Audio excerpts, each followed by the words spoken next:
बिस्मिल्लाहिर्रहमानिर्रहीम, अस्सलाम वालेकुम। और इसके साथ ही बड़ी ईद की बड़ी खुशियों के साथ एक बार फिर आपको खुश आमदीद कहते हैं इस ईद खसूसी लाइव ट्रांसमिशन में। और ईद का दूसरा दिन है तो तमाम मुसलमानों को जहाँ जहाँ हमें देखा जा रहा है, जहाँ जहाँ सुना जा रहा है, हमारी पूरी रोही टीम की तरफ से बहुत बहुत ईद मुबारक। मैं हूँ आपकी होस्ट आसमा नौरीन और मेरे साथ मौजूद हैं अमजद बुखारी।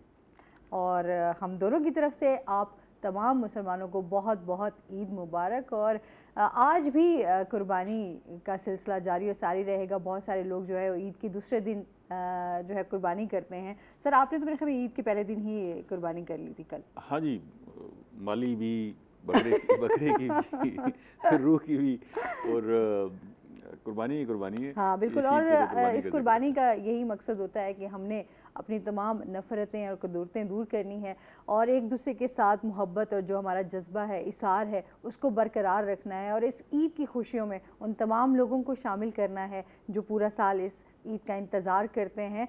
और आपको जो एक सुकून मिलता है जब आप उन लोगों को अपने साथ लेकर चलते हैं जो इस ईद की खुशियों से महरूम रहते हैं, तो उसका एक अपना ही अलग मज़ा होता है। और यहाँ पर हम आपके साथ मौजूद हैं, यहाँ पर ईद की खुशियाँ आपके साथ सेलिब्रेट करेंगे, ये कह के भी होंगे, मुस्कुराहटें भी होंगी और हमारे साथ बहुत खूबसूरत मेहमान भी होंगे जिनसे हम जानेंगे उनकी बातें कि वो अपनी ईद कैसे सेलिब्रेट करते हैं और उनकी क्या क्या एक्टिविटीज़ होती हैं। क्योंकि हमारे जो नाज़रीन हैं वो जानना चाह रहे होते हैं जो हमारे पास खूबसूरत मेहमान आते हैं कि उनकी क्या ईद के दिन मसरूफियात होती हैं। हाँ जी बिल्कुल, वो भी जानेंगे। लेकिन मैं साथ साथ ये बताता चलूँ कि इस ईद पे गोश्त मुफ्त होता है, लेकिन जो पेट है वो आपका अपना है। बहुत सारे लोग जो है वो अस्पतालों तक पहुंच चुके हैं बहुत ज़्यादा खाने, क्योंकि हम रूटीन में इतना गोश्त खा नहीं रहे होते। जब इतना मुयसर होता है तो फिर बड़े दिल से खा लेते हैं। पहले आगाज़ होता है कलेजी खाने से, वो भी बड़ी हैवी हो जाती है। फिर उसके बाद जो है गोश्त के साथ पूरा पूरा इंसाफ किया जाता है, लेकिन फिर जो है इंसाफ आपके साथ खुद हो जाता है। तो इसलिए एहतियात करें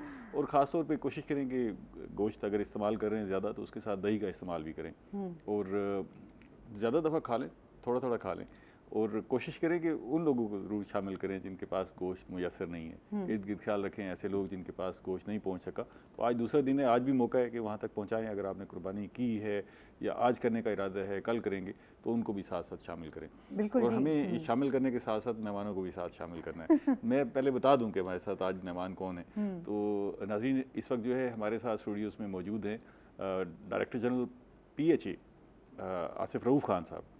उनके साथ उनकी मिसेज़ मौजूद हैं मिसबाह आसिफ रऊफ़ खान, और उनके साथ जो है तीसरे मेहमान जो हमें गाने सुनाएंगे और हमें खुश करेंगे, अदील मज़हर खान। आप तीनों को बहुत बहुत ईद मुबारक हमारी तरफ से। कैसी ईद कैसी गुजर रही है सर? ईद कैसे गुजरनी है, बचपन की ईद में और आज की ईद में बड़ा फ़र्क है जी। उस वक्त ईद दिया करते थे, आज देनी पड़ती है। तो देने का भी अपना मजा है। अपना मजा जी उसमें, लेकिन देने का मजा तो खैर उसका तो मुतबादिल नहीं है। बात ये है कि वो जेनरसिटी को बड़ा मिस यूज़ किया जाता है जी। मैं घर में बहन भाइयों में सबसे बड़ा हूँ।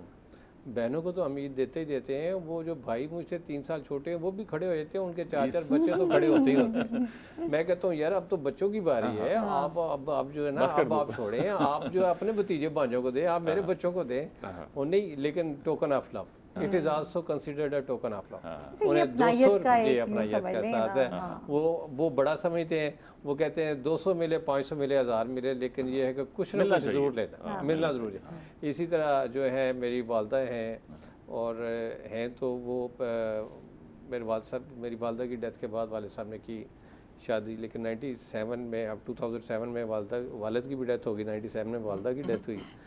उनका स्टेटस ऐसा ही है जैसे हमारी वालदा, और वो भी हम उन्हें जितनी भी ईद देते हैं, हर चीज़ जो भी करते हैं, माशाल्लाह, वो पेंशन भी उनकी माशाल्लाह ठीक ठाक है। अच्छा।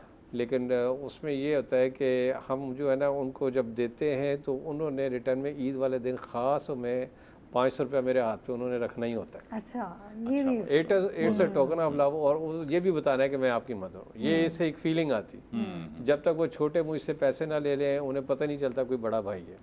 वो उनके बच्चे जो है वो बेशक वो जितना मर्जी करें, जितनों को मर्जी, वो भतीजे भांजे मेरे को बन जाते हैं कोई 20 एक, उनको माशाल्लाह उनको तो मेरे ख्याल इस ईद पे या बकरे की नज़र होती होगी या ईद की नज़र होती होगी। उसमें ये तो थैंक्स टू अल्लाह के लास्ट सैलरी में मुझे ऑनरेरिया मिल गया, जिससे मेरी अच्छा सिस्टम चल गया। अच्छा, वैसे एक नुस्खा है जी, आप PHA के DG हैं, तो आपके पास तो फूलों की जो है वो अंबार लगे होंगे, आप तो फूलों से भी लोगों को राजी कर सकते हैं। वो शहरी जो है ना वो राजी हो जाते हैं। सॉलिड वेस्ट वाले जो अपनी सड़कों की सफाई कर लेते हैं, हम फूल और पानी और ये करके शहरियों को राजी करते, वो शहरी राजी करते। वो गजरा में कोशिश की कि गजरे पे और फूल और बुके पे वो मान जाए, लेकिन जब तक वो अच्छा सूट नहीं 2-3 ले लेती उन्हें भी पता नहीं ये सारा मुफ्त का ये तो तैयारियों का हिस्सा है ना। देखें ईद ईद आती है तो तैयारी एक खास किस्म की लाजमी है। मैडम तैयारी में सिर्फ कपड़े और जूते नहीं रह गए, हमें तो उनके बालों का भी ख्याल करना पड़ता है, वो तो कपड़ों से भी महंगे। मुझे लगता है भाभी ने जो है ना आपको बहुत सारी चीजों में एंगेज रखा हुआ है जी। बस वो पेरिस बना के दे दी होगी कि ईद आ गई है तो ये नहीं इस तरह तो मेरा बीपी शूट कर जाएगा।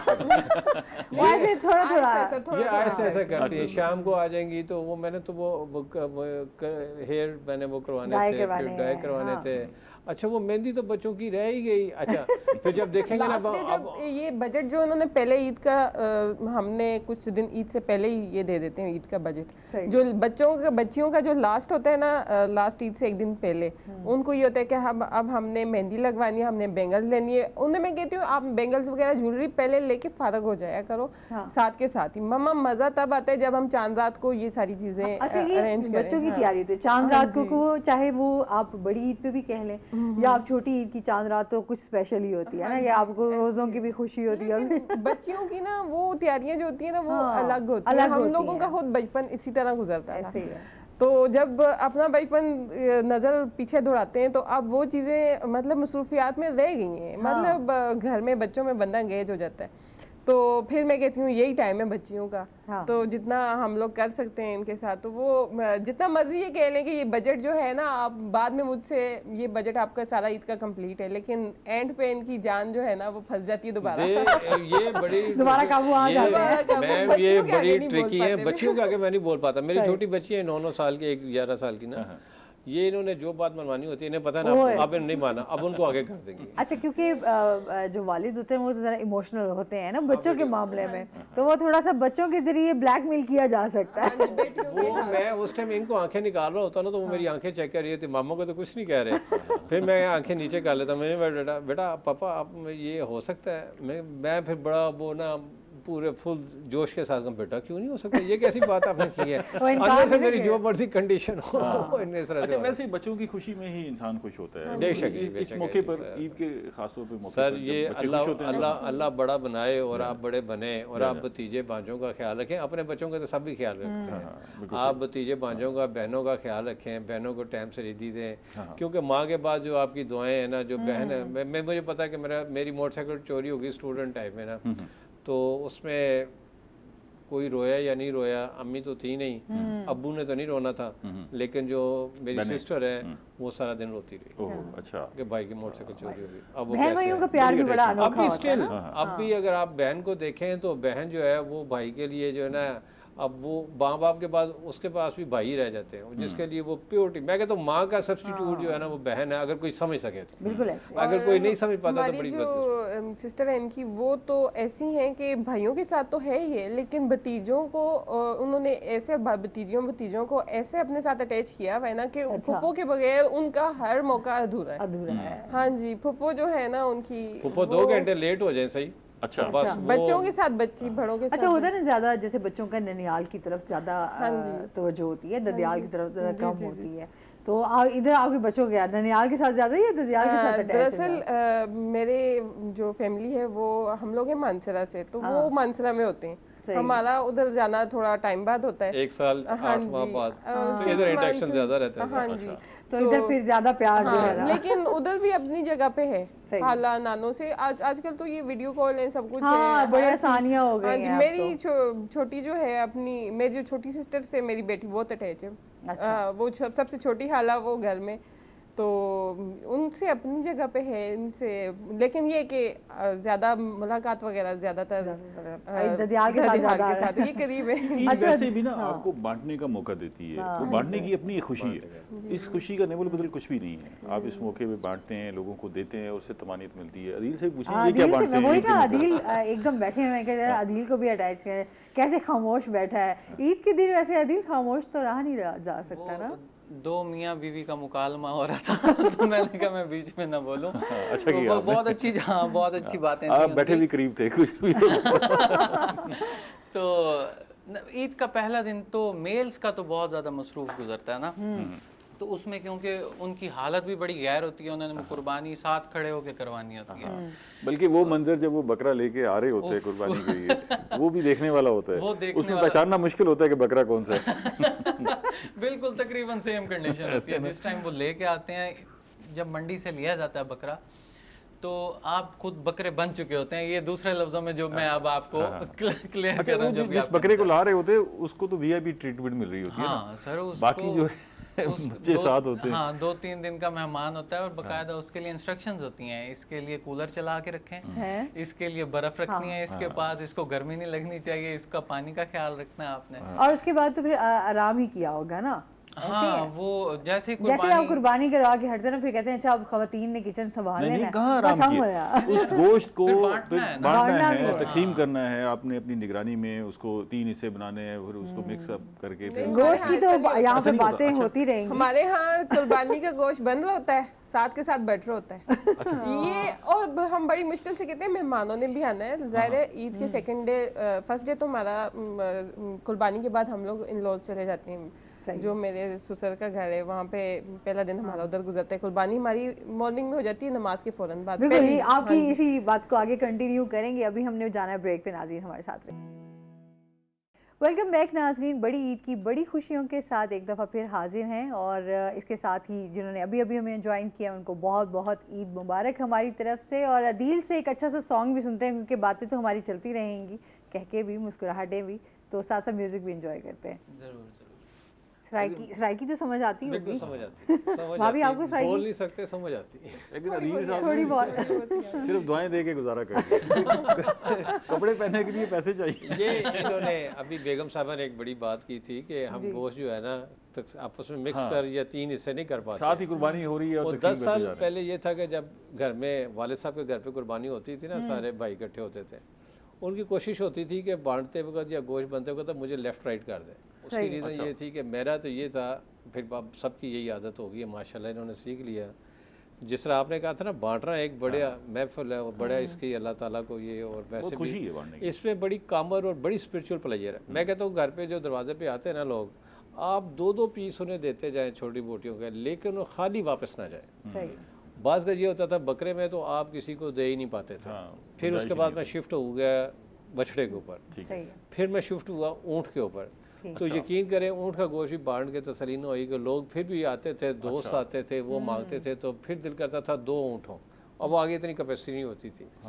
तो अब उसमें ये, अब तो 8-10 साल से इंडिपेंडेंट अपनी कर रहे हैं, लेकिन अब ये इन्होंने उससे सीख लिया है कि ये जब मैं ऐसा बांट लेता हूँ ना, या मुझे ये लेफ़्ट राइट कर देती हैं, तो या जिनकी कोशिश होती है कि जो है ना बाद में ना काफ़ी लोग फिर ना रह जाते हेल्पर्स आपके घर में, उन्होंने उम्मीद रखी होती है कि हमारा हिस्सा रखेंगे, वो तो ऐसी बात है उन्होंने। और बहुत से ऐसे होते हैं जो गार्ड हो गए, माली हो गए, काफ़ी लोग हैं जो फिर वो सारा फिनिश कर देते थे, बाद में फिर हम किधर से कहते थे कोई बात नहीं और आ जाएगा, और आ जाएगा। वैसे काम बड़ा मुश्किल हो गया, इसका कोई नुस्खा जो है आप बताएंगे इसको कैसे मैनेज करें? जैसे अभी लोगों ने ये किया हुआ है कि कुर्बानी का तो अलग जानवर लेते ही लेते हैं, फिर अपने लिए भी एक जानवर अलग से रखते हैं, कि जैसे आपके रिश्तेदार आ गए, आपकी फैमिली के लोग आ गए, अपने जानवर रखा होता है जी। और लेकिन जो ऐसे हैं जो बांटने वालों में कुछ लोग रह जाते हैं ना, तो वो फिर जो पहले दिन जो रहेंगे तो वो रहेंगे, वो नहीं फिर। अच्छा, क्योंकि ईद का 3 दिन सिलसिला ये जारी रहता है कुर्बानी का, तो ईद के 3 दिन लोग जो है वो आ रहे होते हैं। अच्छा, पहले दिन वही लोग आ रहे, दूसरे दिन भी आ रहे हैं, अच्छा दूसरे दिन भी आ रहे हैं और तीसरे दिन भी आ रहे हैं। मजबूरी है इस वक्त जो है, जो बीफ और मटन की कीमत है वो आम आदमी के बस में नहीं रही। सर मैंने एक दफ़ा बच्चों का जब अकीका किया तो मुझे बाकायदा 3-4 कॉर्नर से मोहल्ले में से मैसेज आए वाबडा टाउन से कि सर हम भी जो है ना ईद के ईद ही छोड़ा गोल गाय खाते हैं, हमें भूलिएगा नहीं। ये उनके वर्ड। अब तो खैर कहा जाता है कि जी ईद का गोश्त जो है वो लाजमी आपने हमारे घर में पहुंचाना है। अच्छा अदील, तुम भी कह के आते होगे वैसे दोस्तों में, मेरे घर ईद का गोश्त पहुंचा देना। अच्छा नहीं, लाजमी पहुंचा देना। होता ये है कि अगर आपने खुद कुर्बानी की है तो फिर आप किसी और को नहीं कहते, दोस्त वगैरह को, क्योंकि उधर भी हो रही होती है कुर्बानी। और अब भी कहीं ना कहीं है ऐसे कह रहे हैं यार, इसका नुस्खा भी है कि आप ऐसा गाना बनाएं जिसमें ये मैसेज हो कि भी अच्छा वैसे ये बड़ी ट्रेडिशन है कि जिसके घर कुर्बानी हो रही है उसके घर गोश्त कोई भी नहीं भेजता। हाँ वो अगर आपने एक छोटा सा बकरा भी कर लिया ना, वो आजकल छोटा सा बकरा भी 40,000 रुपए का बकरा है, 60,000 रुपए का, अगर आपने वो कर लिया ना तो वो शाम को खत्म हो जाता है। और किसी के घर से कुछ किसी के घर में भेजें तो आप इतना सा गोश्त क्या। अच्छा कुछ लोग तो कहते हैं हम कुर्बानी करके फंस गए, जब कुर्बानी नहीं करते तो काफी गोश्त होता है। अच्छा सर उससे फायदा ये हो रहा है कि जो डिजर्विंग लोग हैं अब उनके पास जा रहा है। हाँ ये कि पहले ये होता था कि बेशक उसने किया उनके घर भेजना है, फिर वहां से वापस भी आ जाना, तो वो इक्वल रहता था। वैसे तो अब 98% डिजर्विंग ही हो गए हैं। अच्छा जिस तरह महंगाई है तो बहुत लोग जो है वो नहीं कुर्बानी कर सकते और ये फरीजा सर अंजाम नहीं दे पाते, जाहिर सी बात है। अच्छा वैसे इसमें ये पहलू भी है कि ये कुर्बानी जो है वो नहीं करनी चाहिए जिनके पास इस्तिताअत है। इसमें अगर आप बोझ महसूस हो रहा है तो जबरदस्ती ना करें। एक चीज़ देखें कि मेरे वालिद साहब जो है ना वो हर महीने कुर्बानी के पैसे निकाल लिया करते थे कि साल में ये कुर्बानी देनी है सैलरी में से। जी बिल्कुल, आप पूरे साल बाद तो उसकी रीज़न ये होती थी कि वालिद साहब की 2-3 साल में जब मैं लड़कपन में थे हम तो वो कुर्बानी नहीं कर सके थे। कुछ रीज़न थी उनकी, कुछ हमारे वहाँ पे फ्लड आ गया मानसरा में, वहाँ से भी कोई काश्त ना आई, इधर भी ना आई, तो सिर्फ सैलरी पे रह गए। लेकिन ये कि हर घर में जिस तरह छोटे बच्चों को छोटी ईद पे जूते कपड़ा चाहिए होते हैं और बाप की और माँ किस कैफियत से गुजरे होते हैं, अगर उनके वो कपड़े जूते ना पूरे कर सकें, ये तो इर्द गिर्द वालों की जिम्मेदारी बनती है उन पर देखना। दूसरा ये है कि गोश्त के हवाले से अगर जिस घर में बकरा नहीं आता छोटे से छोटा भी, तो उन बच्चों के दिल कैसे होते हैं और माँ बाप पे कैसी गुजरी होती है। काश के हम ये कहते हैं कि हम बकरे बांट सकते हैं, लेकिन इस ईद में बकरे नहीं बांट सकते। कुछ ईदियाँ कर सकते हैं। अच्छा ये होता है कि आप तो ईदी दे दें, चले उनसे हाँ ईदी दे दें, जिनके घर में नहीं उनको साथ आप ईदी दे दें, कुछ अच्छा कि वो बच्चा बाहर एंजॉय कर लें, कोई कपड़े शपड़े कोई जूती वगैरह तो चलो आप रिश्तेदारों में ऐसा नहीं हो सकता है कि वो आप बकरा लाते हैं तो बच्चे उम्मन खेलते हैं बकरे से ना, ख्वाहिश ये होती है ये बड़ी बात उसमें पार्टिसिपेशन हो जाए। अच्छा घर वालों ने आज जो है ना कल ईद पे मुझे ऐलान कर दिया कि आइंदा से आपने वेड़ा नहीं लेना, इसको हम चरा नहीं सकते, घुमा नहीं सकते। आप जो है ना 3-4 बकरे दुम्बे लें पापा, हम जो है ना उसके साथ खेलेंगे, हम इससे तो खेल ही नहीं सकते, हमें डर लगता है। ये उनकी फरमाइश आई है और मैं अब अगली दफ़ा ये सोच रहा हूँ। भाभी आपने भी कभी जानवर के साथ, जाहिर सी बात है अटैचमेंट तो हो जाती है जब आप लेकर आते हैं, तो उनके साथ भी टाइम गुजारती हैं या नहीं? बस दूर ठीक है बच्चे खेल रहे हैं, बच्चे एंजॉय कर रहे हैं, खुश हो रहे होते हैं, बच्चों को देख देख के हम भी खुश हो रहे होते हैं। वेड़े को तो वैसे ही खिड़की से देखती हूँ। हाँ जी ऐसे ही है वो बच्चे, बेटा यही गया था पापा, वेड़ा लाने की खुशी होती है लेकिन सिर्फ उसको दूर से देखना ही पड़ता है। अच्छा वो खतरा भी तो होता है ना, किसी टाइम भी आओ को वो हिट कर सकता है,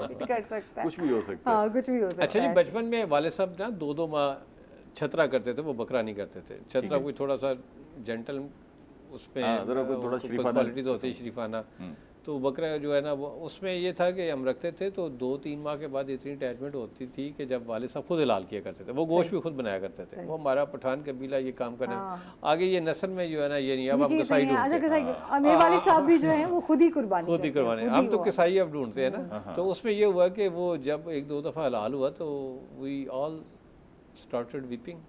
ये ऐसे ही है मेरे घर में, हम भी ऐसे ही करते हैं। वाले साहब ने फिर कहा कि बेटा कोई नहीं, जब इस्माइल अलैहिस्सलाम को उन्होंने इब्राहीम अलैहिस्सलाम ने हलाल किया तो उनकी भी कंडीशन, और इनफैक्ट यही कुर्बानी होती है कि आप प्यारी चीज़ आपने 2 साल में जैसे आपने बात की उससे अटैचमेंट हो गई, फिर आपकी इमोशनल अटैचमेंट हो गई, फिर आप उसे सेक्रीफाइस कर रहे हैं, फिर उसकी आंखें, फिर आपको तकलीफ, तो कहते हैं इनफैक्ट तो ये है, यही वो कुर्बानी है, यही असल स्पिरिट भी यही है। देखो इसमें मजीद भी इनसे जानेंगे, इनकी बातें सुनेंगे। नाज़रीन अभी हमने जाना है ब्रेक पे, हमारे साथ रहे।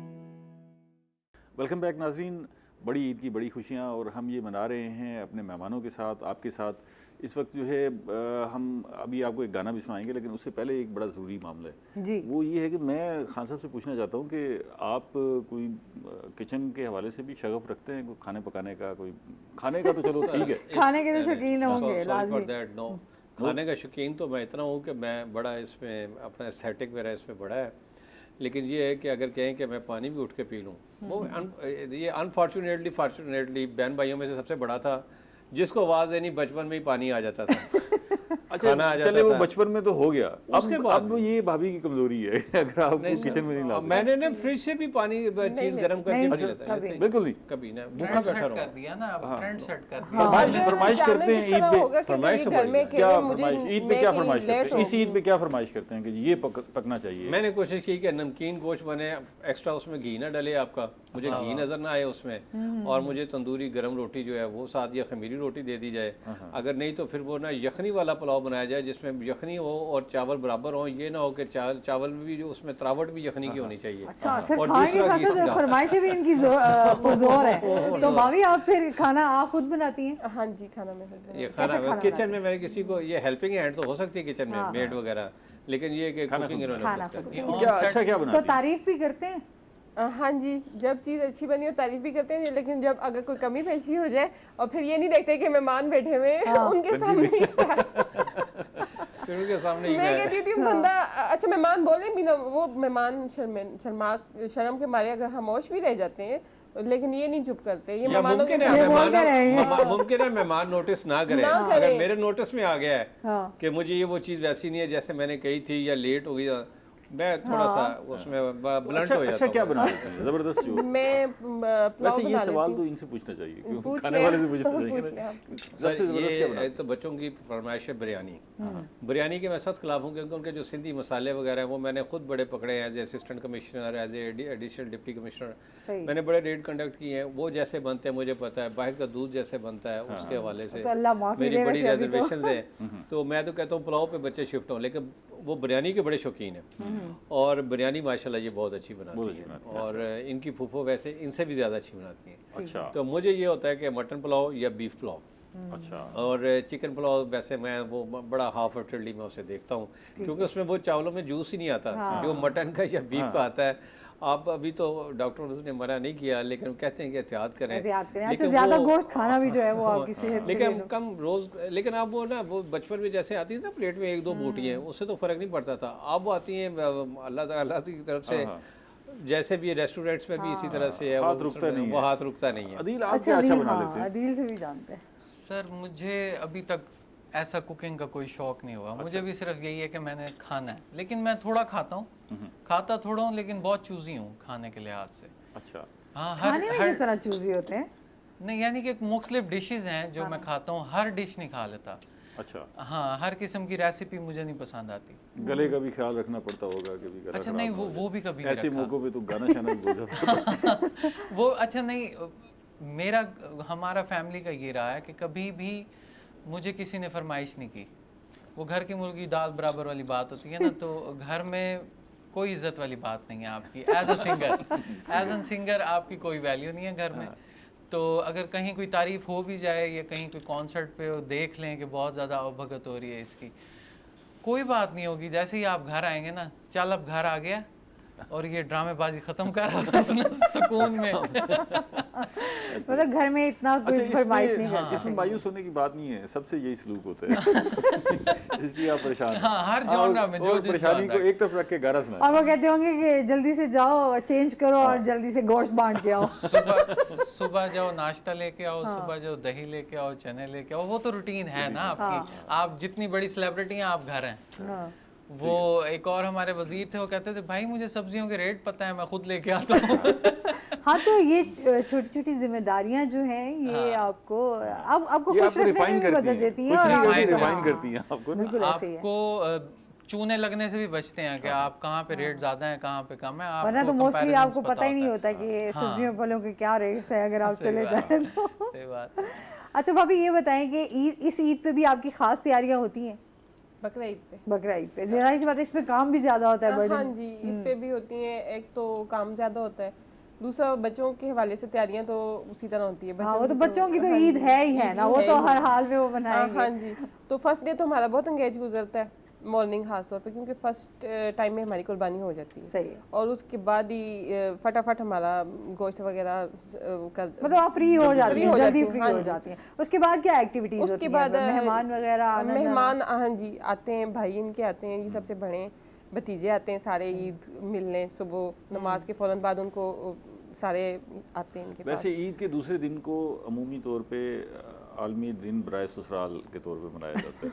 एग्जैक्टली जी, उसके बाद तो मेहमानदारी शुरू होती है। पहले दिन तो हर बंदा मसरूफ़ है, शाम को हमारा खाना होता है छोटे भाई की तरफ, फिर अगले दिन मॉर्निंग में जो है हमारा वो दूसरे भाई की तरफ, फिर 2 दिन जो है ना वो बहनों ने भाइयों ने वो सारा मेरी तरफ रहना होता है। ये 4 दिन हमारे ऐसे गुजरते हैं और बहन भाई के साथ गपशप और बड़ी गहमा-गहमी हो जाती होगी ना। ये बड़ी ब्लिस है अगर आपको मिल जाए।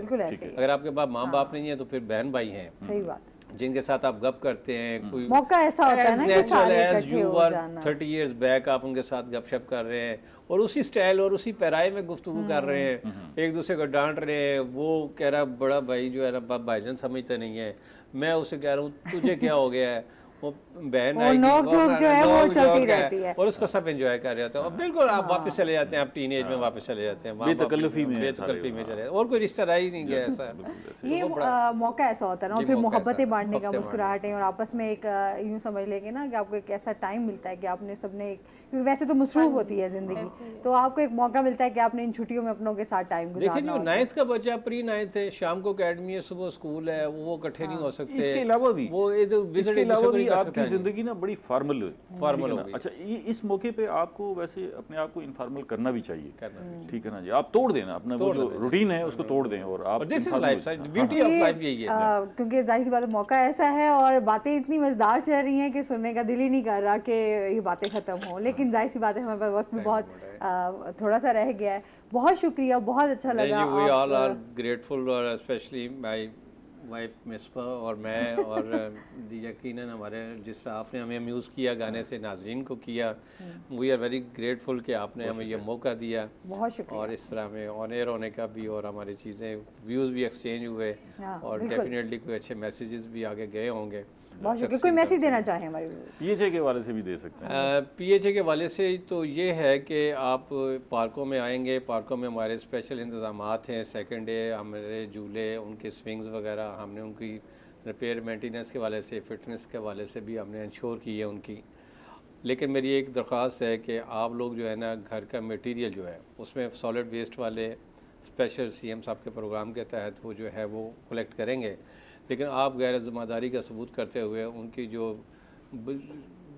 उनके मलबा जात होते हैं या उनकी ओजरी वगैरह वो आप एक साइड पे ना फेंकें, सफाई का ख्याल रखें। पार्कों में जाएं तो अब जब खाना खाएं, रैपर्स वगैरह है उनका हमने वहाँ पे ड्रम वगैरह उनके पास लगाई हुई हैं। बहुत शुक्रिया सर आपका, थैंक यू भाभी आपका बहुत शुक्रिया, बहुत अच्छा लगा आप हमारी इस ट्रांसमिशन का हिस्सा बनी। अदील आपका भी बहुत शुक्रिया। जाते हुए आपसे एक अच्छा सा सॉन्ग सुनेंगे हम ताकि मजीद जो है हमारी खुशियाँ वो दोबारा हो सकें। बहुत शुक्रिया आप तीनों गेस्ट का। और इसके साथ ही नाजरीन अदील का सॉन्ग हम इंजॉय करेंगे और उसके बाद ब्रेक पे जाएंगे। ब्रेक से जब वापस आएंगे तो हमारे साथ और मेहमान मौजूद होंगे और उनसे ईद की खुशियाँ जो है वो बांटेंगे।